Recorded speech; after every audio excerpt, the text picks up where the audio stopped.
যত তকমা আছে সব তকমা তোমরা নিয়ে যাও। আমার মানবতাবাদী বলতে এখন তোমরা বেঈমান বলো, কোনো অসুবিধা নাই। और अभी तो रुको, क्लाइमैक्स अभी बाकी है। শুনেন, যে ক্রাইসিস মোমেন্ট আসলেই জাতির জীবনে যখন ক্রাইসিস মোমেন্ট আসে তখনই কিন্তু সুবিধাবাদী মানুষের জন্ম হয়। আমি আপনাদেরকে একটা কথা বলতে চাই, ডক্টর মোহাম্মদ ইউনূস যখন প্রথমে নোবেল পান, প্রথমে আমরা সবাই কিন্তু আনন্দিত হয়েছি, কিন্তু একটা কারণে এখন পর্যন্ত আমি মিলাইতে পারি নাই যে ক্ষুদ্র ঋণ সুদের ব্যবসা করে একটা মানুষ কিভাবে নোবেল পায়। এবং আপনি আরেকটা জিনিস বাংলাদেশের বিবেচনায় আপনাদেরকে বলতে চাই, ক্ষুদ্র ঋণের ব্যবসা করে ব্যবসাতে ঋণ নিয়ে কেউ বৃহৎ হয়েছে আমার জানা নাই, অথচ ডক্টর মোহাম্মদ ইউনূসের মতো লোকরা ক্ষুদ্র ঋণের ব্যবসা করে এত বড় হয়ে গেছেন যে হিলারি ক্লিন্টনের মতো লোকের নির্বাচনী প্রচারণায় তারা টাকা পর্যন্ত তারা ব্যয় করতেছেন বাংলাদেশে থেকে। বাংলাদেশের মানুষের টাকা উনি হিলারি ক্লিন্টনের এই নির্বাচনী প্রচারণায় দিচ্ছেন।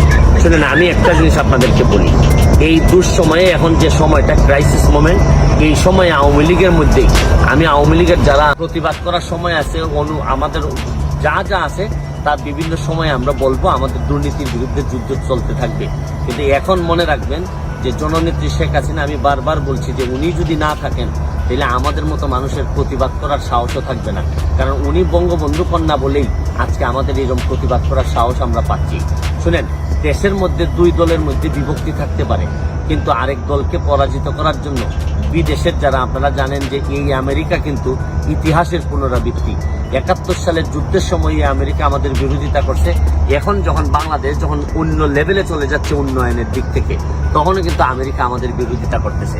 এই ইউনূস সাহেব দেখেন, আপনারা ইউনূস সাহেবের বলবেন যে আমি ইউনূস সাহেবের বদনাম করি কিনা, এই ইউনূস সাহেব নোবেল পাওয়ার পরেই উনি এই দুই নেতা আওয়ামী লীগ বিএনপিকে বিদায় করে দিয়ে উনি গত টার্মে আপনারা জানেন উনি প্রধানমন্ত্রী হইতে চাইছিলেন। এইবারও উনি ষড়যন্ত্র করে আবারও উনি প্রধানমন্ত্রী হইতে চান। একটা মানুষ যখন বারবার যখন প্রধানমন্ত্রী হইতে চান, তখন উনি কিন্তু মনে রাখবেন যে তার মনের মধ্যে কিন্তু কোনো ভালো জিনিস নাই। পদ্মা সেতুতে উনি বিরোধিতা করছেন। শুনেন, যাই করুক না কেন উনি বাংলাদেশের বিরোধিতা করতেছেন, এইটা বাংলাদেশের জন্য কোনো ভালো হবে না।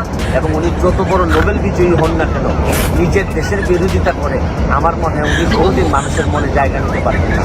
এই জন্য সর্বশেষে একটা কথা বলতে চাই, দুঃসময়ে দাঁড়ানোই কিন্তু বঙ্গবন্ধুর আদর্শ।